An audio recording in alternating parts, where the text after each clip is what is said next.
Вопрос такой. У нас в республике по итогам 9 месяцев сделан анализ исполнения 37 государственных программ. И какие выводы? Только с 2014 года. То есть, по сути дела, на сегодня программа, о которой вы говорите, это программа инвестиционного характера, целевого инвестиционного характера. Наши же программы – это те программы, по которым сформирован бюджет. То есть, еще раз повторюсь, да, что это сами подходы к целевым программам Российской Федерации и наши программы, они разные. Бюджет Российской Федерации только в 2014 году переходит на программу целевой метод формирования бюджета. Да. В связи с этим, значит, у нас, в принципе, программа финансируется в соответствии с нашими планами. Значит, текущие затраты, они профинансированы практически в пределах плана.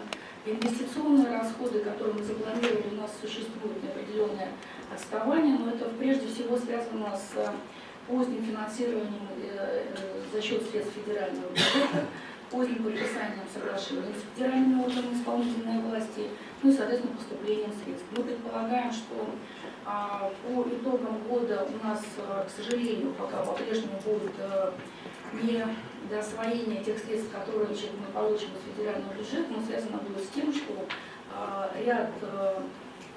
ряд соглашений будет только подписан в 4-м квартале этого года.